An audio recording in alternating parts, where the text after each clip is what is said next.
Hello, hello. My name is Eric, and I host the Paperback Warrior blog, podcast, and YouTube channel. At the time of this recording, the podcast boasts over 115 episodes and it can be streamed anywhere where great podcasts can be found. A few weeks back, I incorporated a new series of special episodes of the podcast focusing on more like one on one conversations with authors, publishers, bloggers, publishing personnel. So today's episode continues that conversation trend. I'm happy to introduce Jackie Lee Hatfield Jr. Jackie, who gives me prior permission to call him Jack, he's a direct descendant of William Anderson Devil Anse Hatfield, who was I would consider him the central figure of the famed Hatfield McCoy feud. And who on earth hasn't heard of the legendary American feud between these rural Appalachian families of the 19th century? But I do promise that this ties into a book. This one right over here on over my shoulder. It ties into a book because that's what we do here at Paperback Warrior. We talk books, books, books. So now Jack serves as the president of the Hatfield McCoy Family Foundation. He's the curator of the Hatfield McCoy Museum. But today, trumping all of those accomplishments, is that he's the guest of honor for this Paperback Warrior podcast episode, and it's going to be amazing. Jack, welcome to the show. Thanks, buddy. Appreciate you having me. Thank you so much for coming on. First thing I want to do, though, is say congratulations. You were just awarded the West Virginia History Hero Award from the state's Department of Arts, Culture, and History for hmm your activities promoting peace, unity, reconciliation of just not only the Hatfield McCoy feud, but also just your efforts to promote peace and tranquility and coexistence among all people.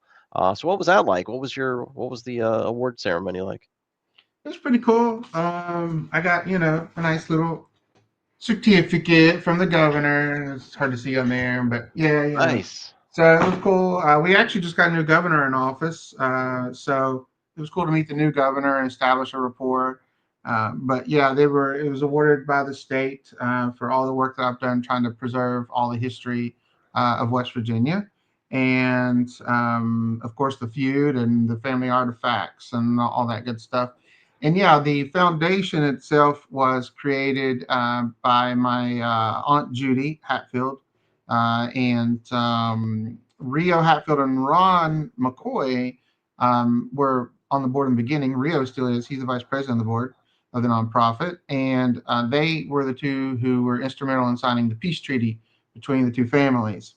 Okay. So they did that in after 9/11. They just felt like America was divided and thought, signing a truce between the two families officially and broadcasting that would, kind of promote unity between our country.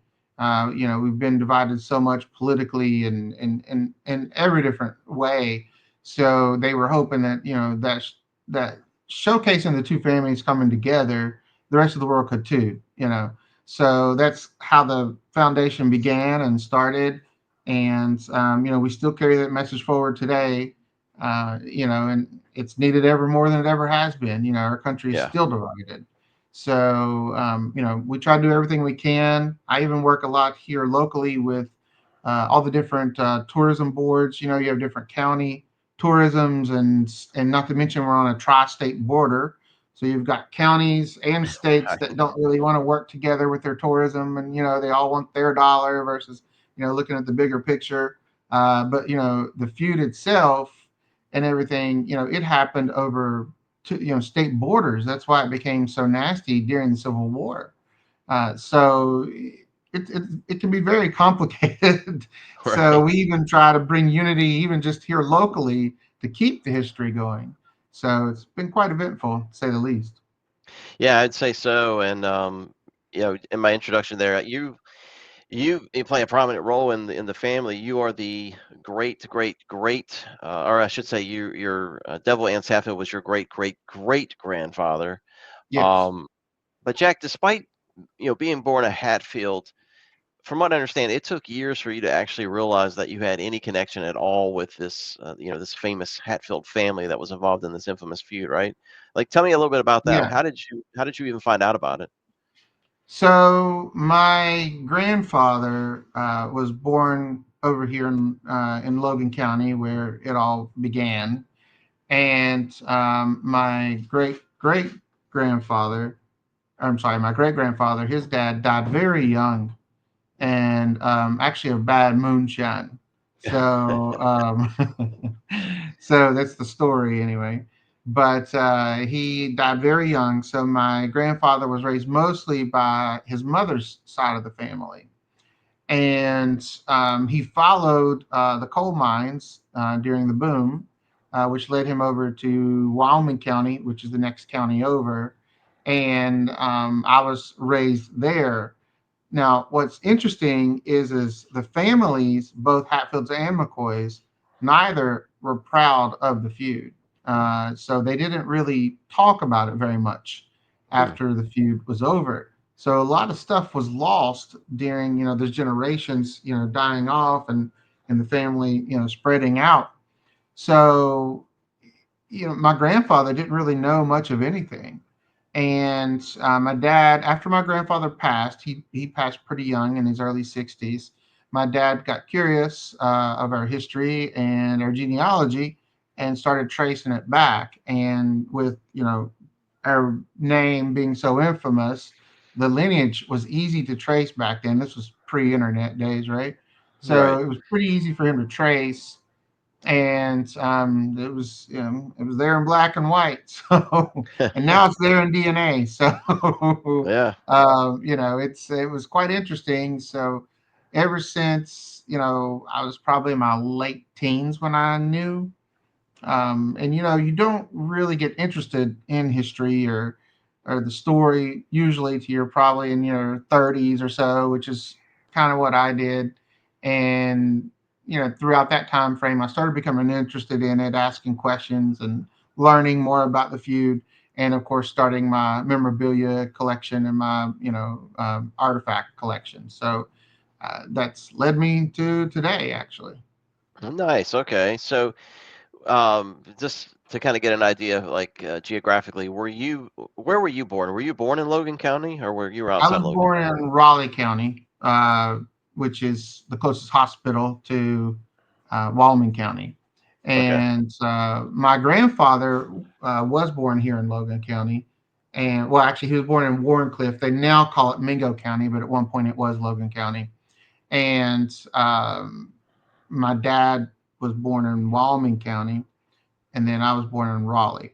So my grandparents live in Beckley, which is where Raleigh County is. Yeah.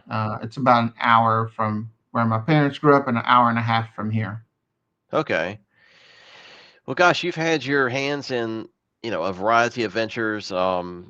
You earned a master's degree from National Business College in Salem, Virginia, just south of there, Yeah, where you were born. You've held yep. prominent roles with companies like, Florida Blue, Verizon, Cigna.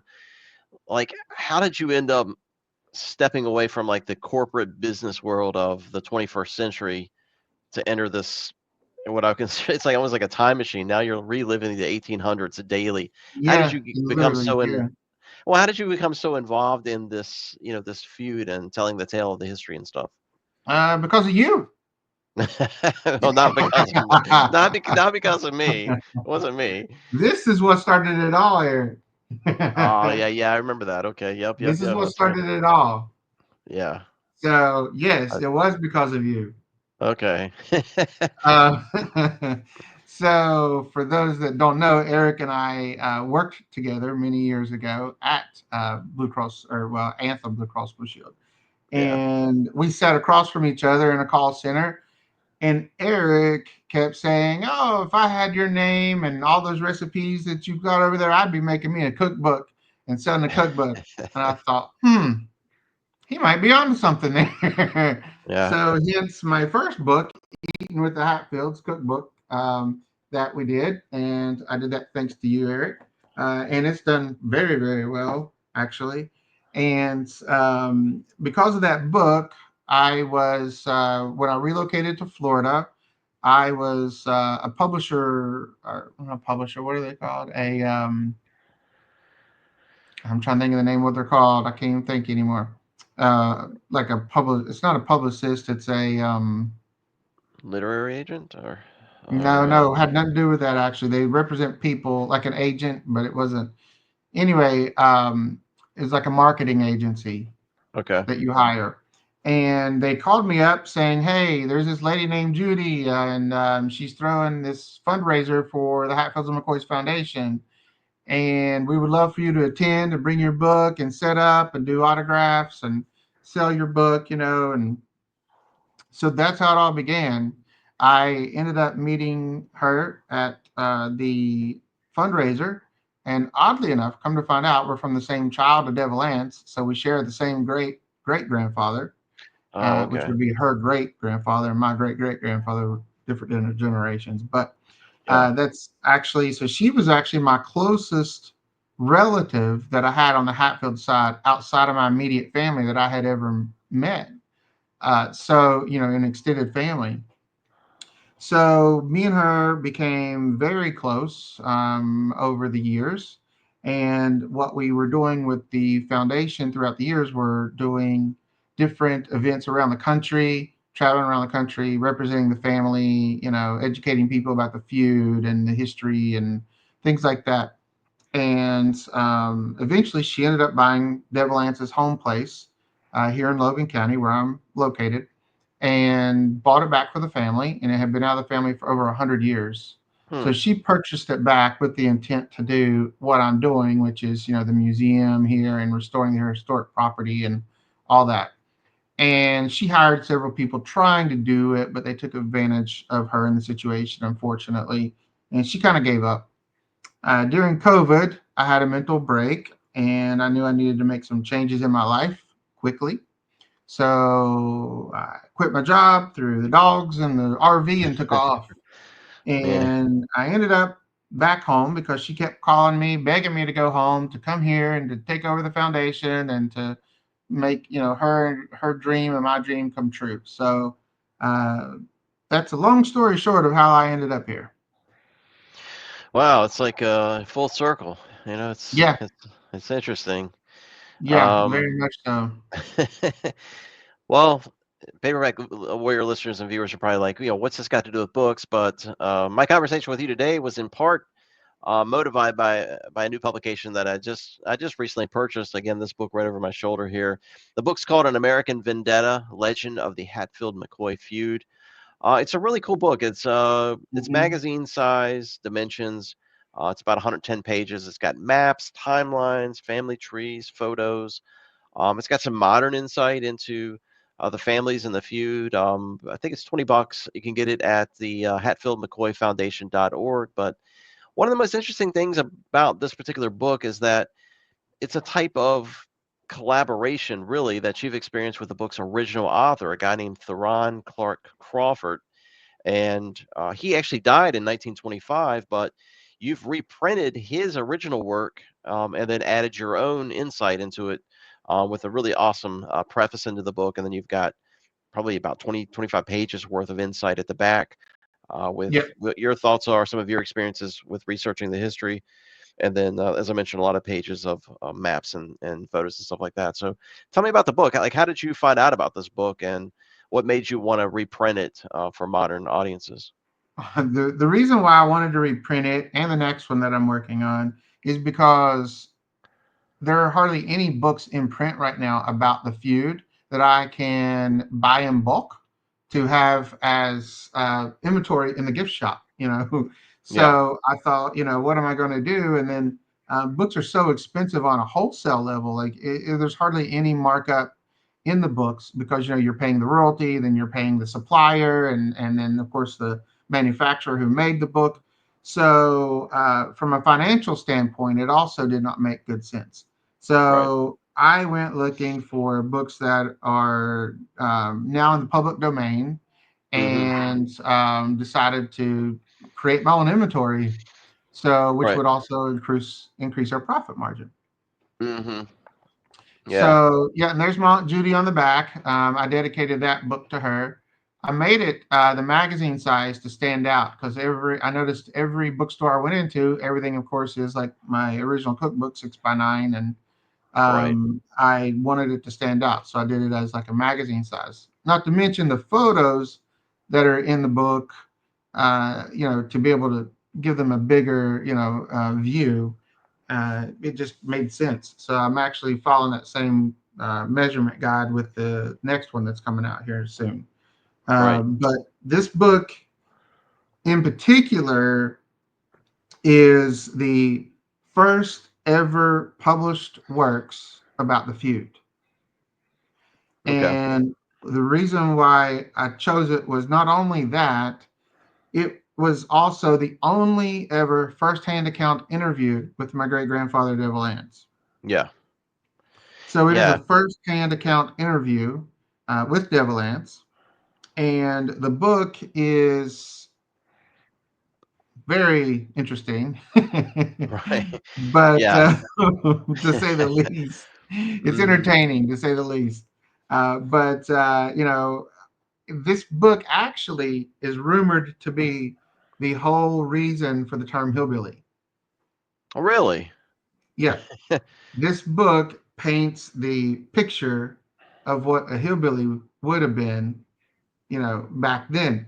And this, as you know, T.C. Crawford, the original author, he was a reporter, and he came down to do a story on the feud, and was just amazed by what he found when he got here, Right. and wrote about the area, the region, his journey here, and his time spent with Devil Ants. So I thought it was an interesting take on Appalachia at the time, and it was a very entertaining view of Right. it. It But was. yeah, you're right. I added, with the way he painted things in the book, I wanted to make sure people really saw what things were really like, because it was very clear to me that he was selling books, right? So Right. he painted a very colorful picture of who we are at that time. And no doubt some of it's true. But I wanted people to see what the real Hatfield family was like. So I made sure to include a lot of photos of the family and things that, the home and how he described things. But you see the home, what it actually looked like in there. Yeah. And of course, I get asked a lot of questions about the feud and the family's take and view on things, whatnot, which is the commentary that I added at the end as well. Yeah, I was checking into the author because here at Paperback Warrior we love digging into authors' lives and the books that they wrote and the careers that they had. So checking into T.C. Crawford, he, like you mentioned, he was a journalist, he was an author, he was a miner, he was an entrepreneur. He was born in the U.S. in 1849, but he mainly worked and lived in London. It's interesting. He also wrote a couple of books, or what we would call novellas, that bordered on science fiction or a type of dystopian fiction. And interesting enough, he also worked as a newspaper correspondent, and he actually worked with Joseph Pulitzer of all people, which was interesting. And I found out he also financed Buffalo Bill's Wild West show. But like you mentioned, he traveled over here to Logan County. This was in 1888, and I've read the book. It's a really fascinating book. But he travels here in 1888, which you could probably agree with me was probably the height of the feud. Was that It year was kind of the ending of it, actually. ending? Cotton Top was hung in 1880. So hold on, wait a minute. Cotton Top was hung in 89 1890. or 90? 1890. The Okay. Supreme Court made their decision in 1888, which led to his hanging in 1890. Okay.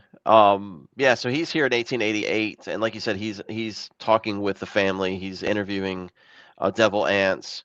I mean, the book itself documents everything he learned through his interviews, his first-hand accounts of what was happening in that year, and then going back to the past, all the way back.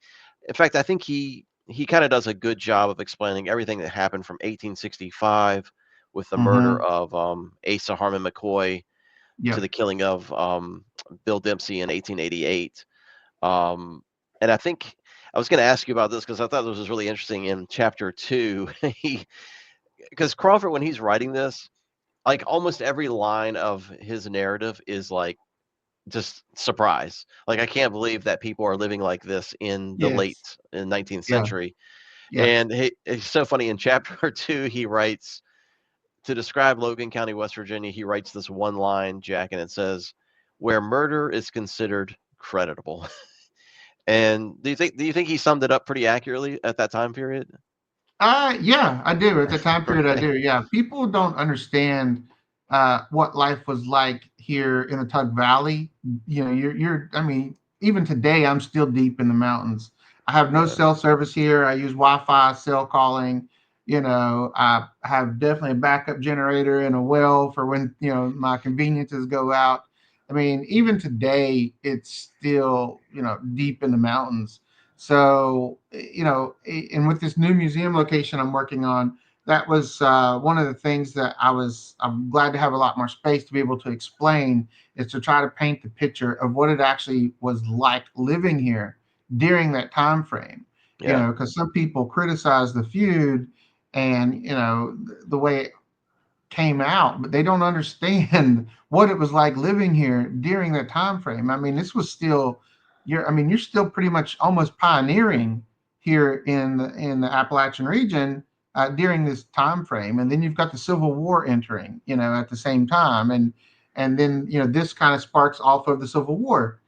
So yeah, I do think he was summing some of it up pretty accurately, but some of it was also very colorful as well.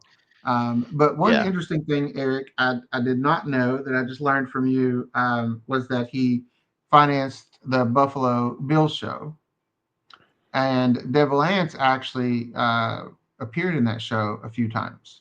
Really? I had no idea. Yep, I did not know that it was from T.C. Crawford, but That's he did interesting. appear in that. There was also a silent movie done that he appeared in as well, but that's lost to history. No one can find it anywhere. There's a scene or two. We have a scene or two, like a snip from it, a photo, but nobody can find the film that I'm aware of. I think in reading this book, obviously you're looking at the perspectives of the Hatfields and the McCoys, and them, at odds throughout the most of this the timeline. But it seemed like the common theme that Crawford was kind of touching up on, and maybe I'm wrong here, but looking now on everything that transpired, it seemed like the instigator that really provoked the most violence in the feud was a deputy assigned to this case by the governor of Kentucky, Frank Phillips. And no Yep. matter where you look in this feud, it always seems to me that Phillips was the bad actor because and maybe you can add some insight in this, but do you think he was an actual lawman, or was he just an outlaw? Like he doesn't seem He like was an he. outlaw. He was an Yeah, outlaw with a badge. Yeah. tell us Yeah, he like was an outlaw with a badge. what's the brief history on how he played into it? And the thing you have to remember, listeners, is that the Hatfields are on the West Virginia side, the McCoys are on the Kentucky side, mostly, and the governor of Kentucky orders Deputy Frank Phillips to go over to the West Virginia side to Yep. investigate a killing or learn more about what's going on over there with the killing. But Jack, he didn't really have authority to be able to go across state lines, did he? Correct. Okay, Correct. and Because that's you got to one of think, the I mean, the Civil War just happened. States were at odds with each other, right? yeah, West right, Virginia was the only state born out of the Civil War.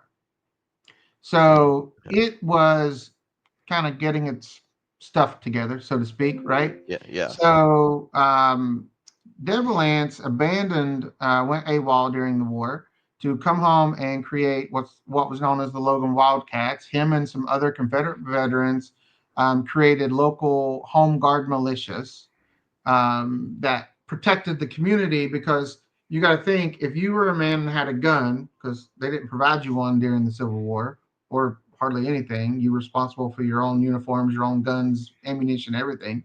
You were out fighting over here at the war, which left all your farms, families, women, children, everything just open for pillaging. yeah, So, Union soldiers were coming through, pillaging and taking the spoils of war, while these men were out fighting. Their homes were burning. yeah, So they said, forget the war. We've got to protect our own community. So they created different militias. The one that was most instrumental, which Dale Lance was known to be associated with, was the Logan Wildcats. And the Logan Wildcats ended up becoming a recognized, uh, we'll just call it sort of a police force Yeah. that the governor deputized to keep law and order together here at the border, right? Hmm. So it was illegal for them to arrest someone in West Virginia, come across from Kentucky, arrest someone in West Virginia, and drag them across the border to face charges. That was illegal at the time. There was no extradition like that. So that's what they were doing. So the governor of Kentucky actually wanted to invade and take West Virginia for some of the land of southern West Virginia for Kentucky. So the river was chosen to be the divided line and the Tug River, and so they would cross the river to try to arrest us and pull us across to Kentucky because the Kentucky governor put warrants and bounties on the heads of the Hatfields as political leverage to invade and take West Virginia. Hmm. So that's how the governors both got involved, West Virginia and Kentucky. So it became a political ploy at that point. Yeah. And of course, enters Frank Phelps, who, from my understanding, and again, there's a lot of theories here with the feud. There's a lot of things that are unknown. So I can only go by what I've been told by historians and researched and found, and just summed everything up, that I could that would make sense. Because some of the stuff you hear is just totally wouldn't even fit with the time period, wouldn't make sense. There's a lot of theories out there. So I always make a disclaimer that I'm not a historian. I'm a proud grandson that just likes to tell stories, just so you know. Yeah. Um, so, anyways, Frank Phelps, from my understanding, I don't know much about his prior history to the feud, but from my understanding, he had a bad reputation and he was Hmm. trying to clean it up. And what better way than to capture the most notorious outlaws during his time, which would have been the Hatfields? So he made his way into Pike County and ended up becoming recognized as a sheriff for Pike County, Kentucky. And his whole goal was to capture the Hatfields. So they organized posses and raids, and they would come across the border, attacking the family, attacking the neighbors, the communities. It was a nightmare, Yeah. living in this area during that time for many reasons, the Civil War, and then you're getting attacked by Kentucky, when you're just trying to come out here and, farm to feed your family. It was a crazy time. People don't understand how complicated it was during that time. Yeah. Phillips didn't occur to me to be anything remotely close to what we would consider a peacekeeper.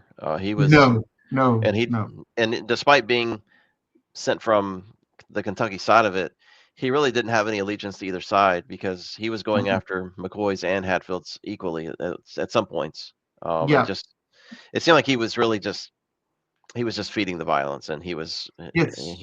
so, Yeah. um, and Him I on don't the read it. McCoy side and Jim Vance on the Hatfield side. They were Yes, I call them two the pot stirrers of both yes, sides. Hmm. yeah, I would agree with that. And I don't typically cover nonfiction books on this channel. I don't read a lot of nonfiction unless it's books about bands or music, which I do like those. But this book, it appealed to me because it does read like a gritty, violent Western yarn, Yep.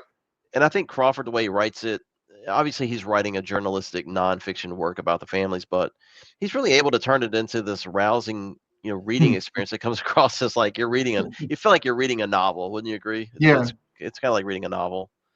Yeah. Um, It's quite entertaining to say the least. yeah, I really enjoyed it. I'm going to ask you a couple questions here before we go. Sure.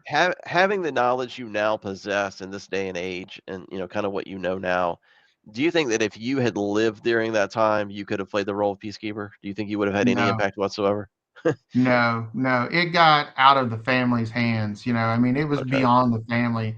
I mean, you got to think that with the extradition situation, this case made it all the way up to the United States Supreme Court, Yeah. and then they solidified the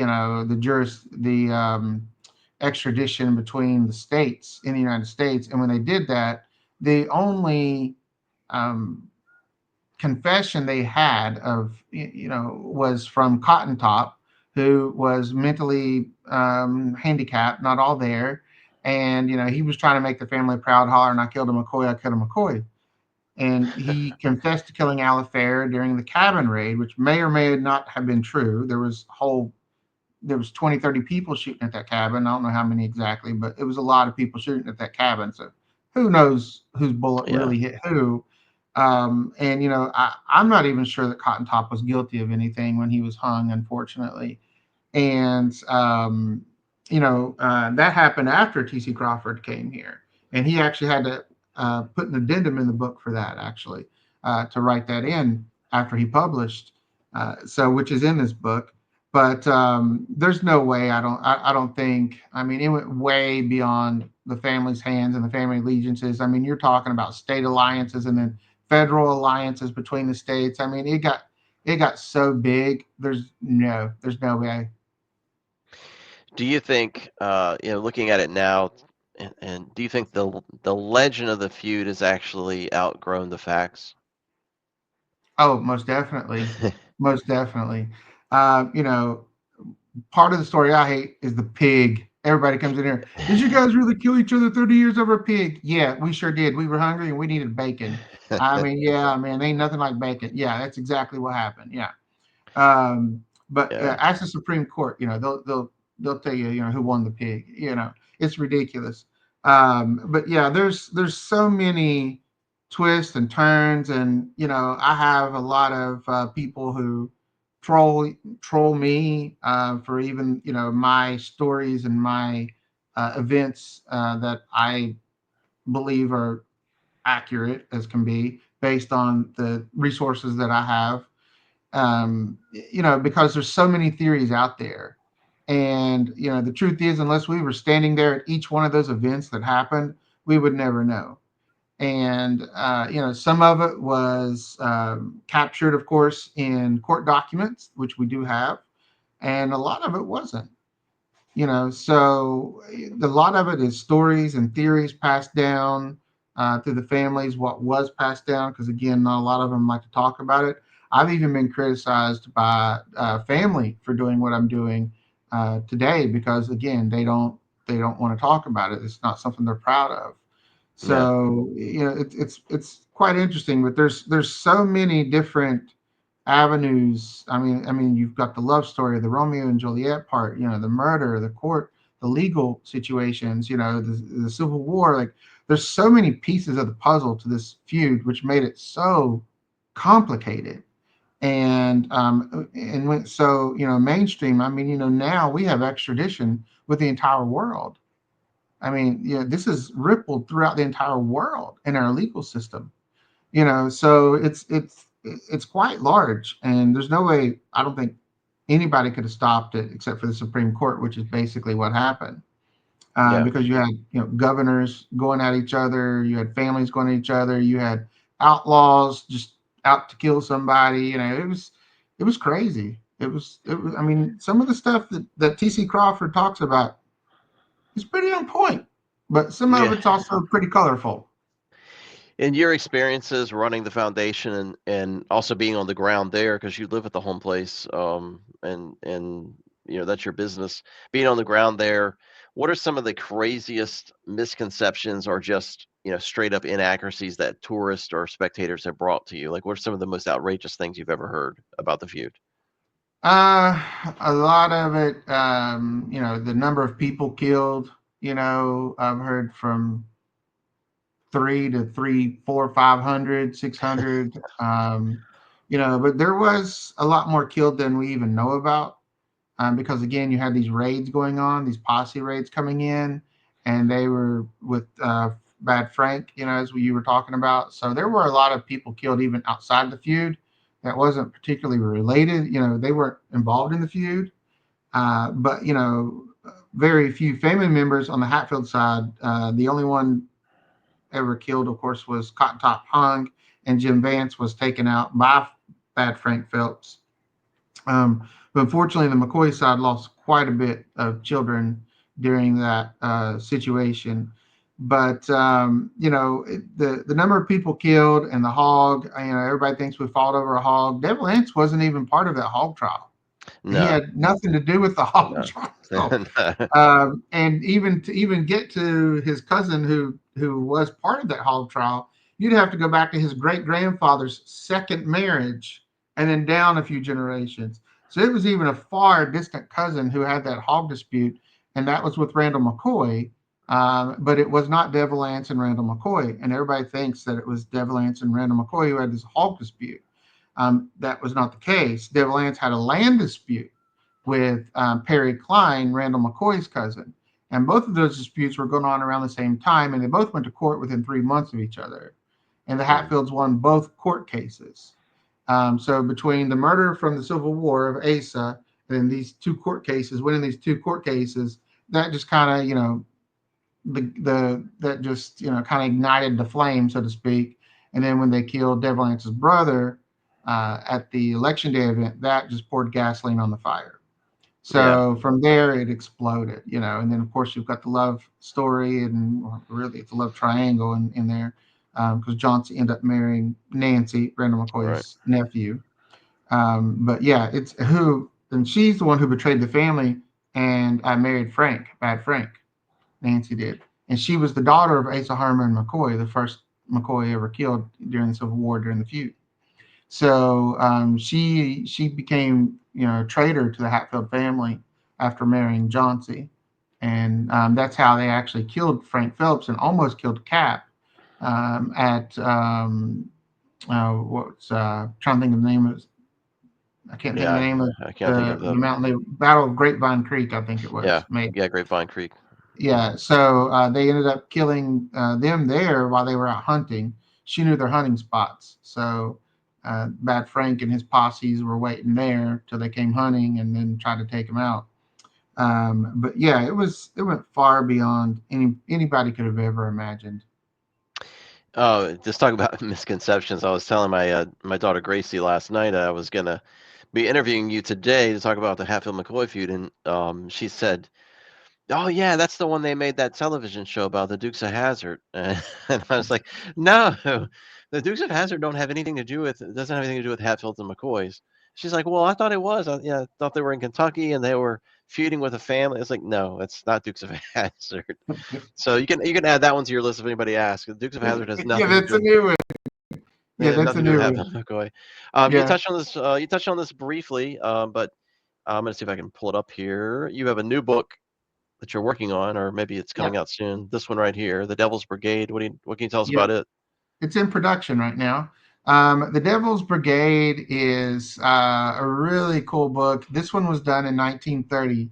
It is only that we know of the second publication ever Mm, made with the feud. It just became public domain, so I was just able to um, utilize it. And the fact that it became public domain, there was no resources for me to pull from to try to put the book together easily, unfortunately. right. So it's quite a lengthy book. He did, it was over 300 pages, but of course it was a 6 by 9. I think mine ended up being about 200 after I added to it and put it in 8.5 by 11 format. But this book, I actually really enjoy and like this book. It's very interesting, and you want to do a deep dive on an author. This author, Spivak, John Spivak. Now that is a story. Oh, really? Oh yeah, yeah. Do your research on that one. You'll probably want to do another interview on this one. That author is quite interesting, but this book here is more about the feud itself, and he basically kind of puts you in like a first person narrative as you're, he writes it like you are in the conversation with like Johnsy and Roseanne and Rosanna and Levice, Devil Anse's wife, or kind of Oh, mother-in-law, but not really. interesting. So he puts it like first person narrative, and he actually came to the Tug Valley here to write about the coal mine wars going on in the 1930s. Mm, So, and what's interesting, and I never thought about it, is so when he came here to write about the coal mine wars, he learned about the feud and thought it would make a better book. So he ended up writing The Devil's Brigade.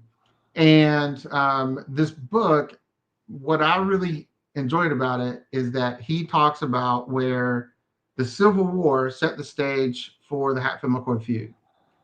The Hatfield-McCoy feud and the Civil War set the stage for the coal mine wars. So by the Mm, time the coal mine wars came, you had every man here already knew how to fight, owned weapons, was prepared, and I mean there was already literally mountains full of soldiers already here ready to fight the coal mining wars, right? interesting. So yeah, that's what I thought. I had never even thought about how that. I knew how the Civil War kind of set the stage and tied in for the feud, but I never thought about it how it translated over to the coal mine wars following the feud. So this area was hit with the Civil War and then the Hatfield McCoy feud and then the coal mine wars, back to back to back. So it's been a rough life for the Appalachian people here. So I do like this book a lot, although again it's probably a lot of fiction that he came up with after the interviews. I don't think he met with family. I do think he interviewed a lot of neighbors and people who would actually talk to him because at this point none of the family would talk to any reporters or authors or anyone trying to get to the family. You as you probably read in T.C. Crawford's book, the family was very well protected, and Yeah.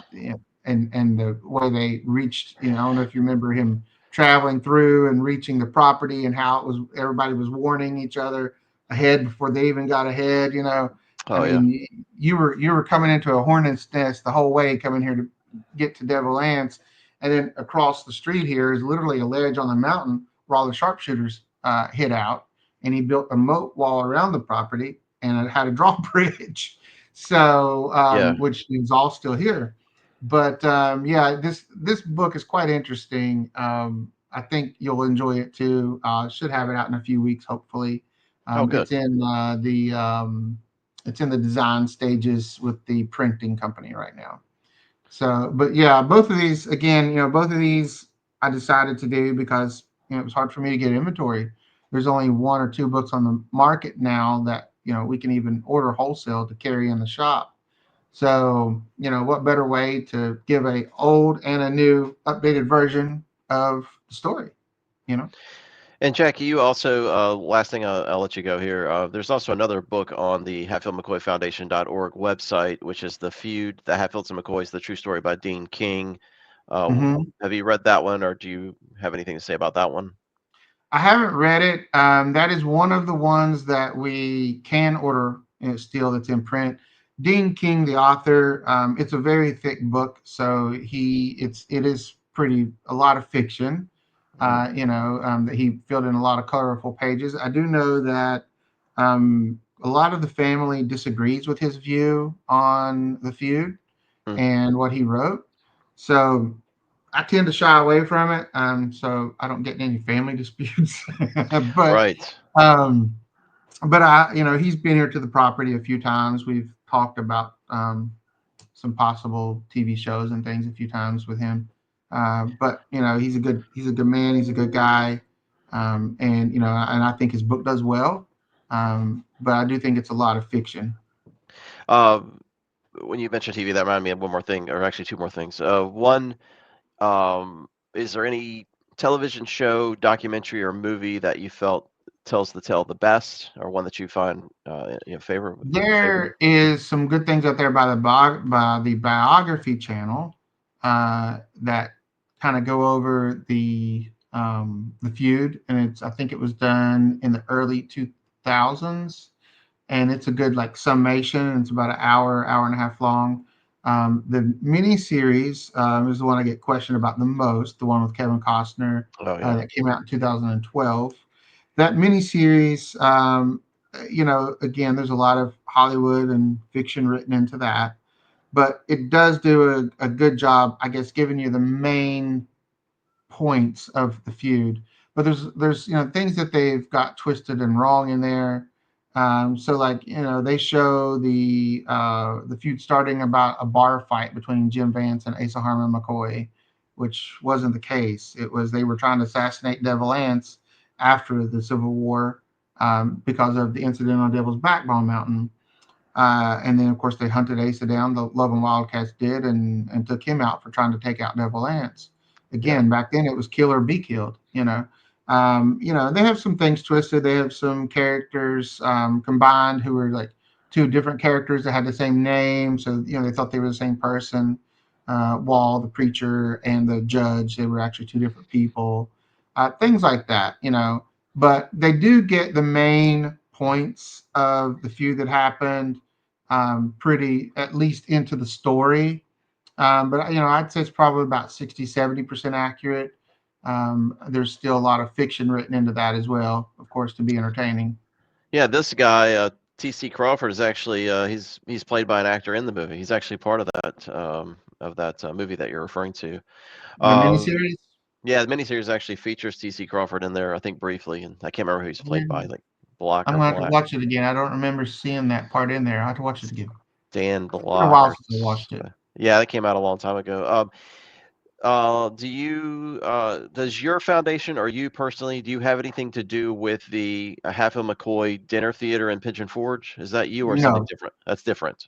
yeah, that's totally different. I used to do some appearances there for him and autograph sessions and things. When it was owned by Fee Hedrick Entertainment, it was a family-owned operation, and they got so big that Dolly Parton's group, I think it's called WCI, maybe I don't know, her group bought it out, and they took anything and everything authentic out, including my Ah, books and me and everything else. So I haven't really had any relationship with them since they bought it a few years back. I'm hoping though when we open our new museum location in that area that we can, I don't know, work together somehow. But no, they're selling chicken with their name on it. yeah. I mean, it's an entertaining show. It's a family friendly show, and it is nowhere near, the truth or nowhere near the feud. It's a very different type of a show. But yeah, it's just got our name on it. Same thing with the trail system. There's a big misconception, which I do talk about in my portion of the book, where people think that we get a lot of royalties and fees from all these things with our name on it. But like the miniseries, for example, you can't copyright history, so we there's no way we can control that. So a lot of people can use our name and our story, unfortunately, whether we like it or not, and we do not get compensated for it. Yeah. That's one of the things, that, and then we have a trail system here, which is an awesome trail system. It's 1,000 miles of ATV trails, and it's bringing tourism into this area, which is now a boom towns from coal mines, right? In the coal mine wars. So, we have nothing to do with that either, nor do we get any kind of royalties or anything to assistance to help with any of that. So all the preservation work, everything that we've done here has mostly come out of my pocket with a few small grants that's helped pitch in here and there. But there's still a long way to go before we get to where we want to be. So wrapping us up here, how do people visit the home place? What's going on there? What's to see there? What do we do to get closer to this feud in that area? Yeah, well, of course, if you want to come and ride the ATV trails, you can come by ATV or you come by car. They When they built these ATV trails, they kind of funnel out to me and the graveyard cemetery next door. So, of course, this is Devil Ance's home place where he hid out during the feud. I know, like for example, in the miniseries, they show him hiding out in some little shack in the middle of the woods. It was a two-story concrete block building he built to protect himself, and it was across the street here before he built the home on this side of the property of the creek, and then the moat, around the property. Next door is where everybody's laid to rest. You got John C. Devil Anse. We have his other two kids, Troy and Elias, who were shot for moonshine rights with Italians, probably the mafia back then. I don't know. But they got into it with Octavia Jerome. He was over liquor rights. So there's a lot of stuff that goes even beyond the feud with the family. I mean, there's a lot of history there. Um, but you come to the property here, you can see, of course, the cemetery next door, and there are markers and statues and everything that are there. We here on the property, of course, we have the historic drawbridge and things, the moat still around the property. The original well that they used is here. Unfortunately, the home burned down in 1932. So that's one of my main goals is to rebuild his home here on the property, but that's going to be expensive. I just had to build a new bridge, which was like $60,000 to because the historic bridge is too narrow because it was built for horses and buggies, and it's crumbling at that.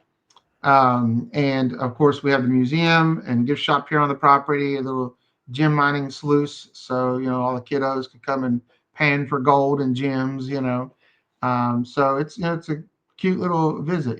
So it's a good, day visit, day thing to do. Come down the area. We also, too, just published a map. Again, we have a lot of problems with the counties working together, much less the states. So we published a map, which is actually a true, full-blown Hatfield McCoy Feud site tourist map. So they can actually even get a copy downloaded off of our website, hatfieldmccoyfoundation.org, or you can make the museum here your first stop and pick up a physical copy here. But it's a map of all the feud sites that they can do a driving tour to all the way from here to Pikeville, Okay, Kentucky. cool. Yeah, the HatfieldMcCoyFoundation.org has the GPS coordinates and also the addresses. So if you want to go check out the area, you can. I haven't been up there, but it sounds like something I'd want to do. I've enjoyed the book. Again, this one's out now, and then Devil's Brigade will be out in a few weeks. And Yep. I'll probably have a review of this book up on the blog as well as a written book review on that one. And then I'll review Devil's Brigade. But Jack, thanks so much for being on the show. I really appreciate it. Thank you for your time. Of course, buddy. I appreciate the exposure. You bet. You take care. Thank you so much. Thank you. Bye bye now.